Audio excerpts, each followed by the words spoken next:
Hey everybody, I'm Thomas A. Fowler. And I'm Melissa Coons, and we're here to talk about the latest in publishing and marketing news for this month's Spinal Wrap.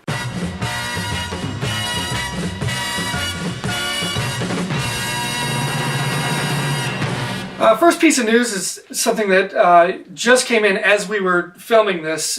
We just found out that the FCC is going through the intended plan to repeal net neutrality. It's still in the early stages, so we'll have to kind of keep going. But we're learning some information as it's happening, and we'll keep up with it. CNN Tech recently posted a really good article kind of breaking it down of what does this repeal of net neutrality look like. The biggest repeal is obviously that now internet providers don't have to, they can block or they can prioritize certain things that you see, and that's not illegal anymore. What they do have regulations, so the FTC is now going to be in charge of the internet providers and regulating them. So basically the way CNN broke it down is that as long as the internet providers tell you that they're blocking something, it's okay. But this isn't over. There's a probability that this will go to court or to legislation in Congress. So it's not a done deal yet. So just stay on top of it and we'll keep you posted. Our second bit of news is about Goodreads. They just changed the way they're doing their giveaway packages, and they're basically trying to add a little bit more focus to Amazon Kindle direct publishing authors, and they're also adding a tiered system. So while there is still a lot of the elements of the old giveaway that you knew on Goodreads, it's changing, and there's a premium package that is now $599, which is obviously a hefty chunk of change to shell out for just one book, especially if you're an independent author. So if you end up using the premium package or just stick with the intro package, please let us know how it goes. We'll definitely look into it ourselves and keep everyone updated if Goodreads continues to modify, see if they change it based on feedback from authors and publishers as well. And a bit of interesting book news. The Odyssey was recently translated and a new translation is available. However, what is different about this is the first time that the Odyssey, the epic by Homer, written in ancient Greek, was translated by a woman.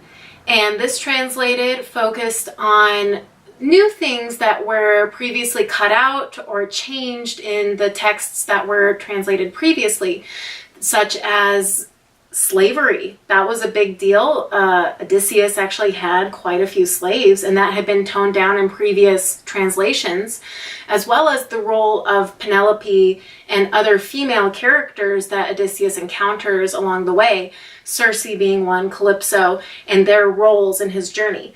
So it's a new take, it's a new translation, and it's an interesting read, so definitely check it out. And our next bit of news is about Barnes & Noble, basically the last major book chain standing, apart from all the independent booksellers that are doing pretty well. But Barnes & Noble is actually doing the opposite. They posted a $30 million net loss in their most recent quarterly earnings, posted on November 30th.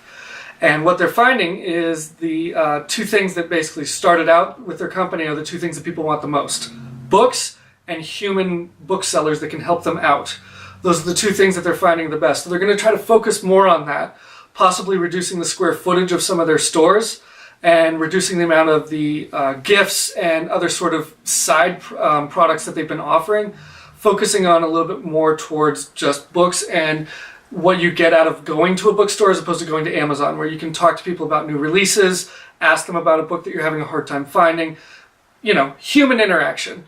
And that'll add the validity of having a brick and mortar store as opposed to just being Amazon with four walls around it that you have to drive to.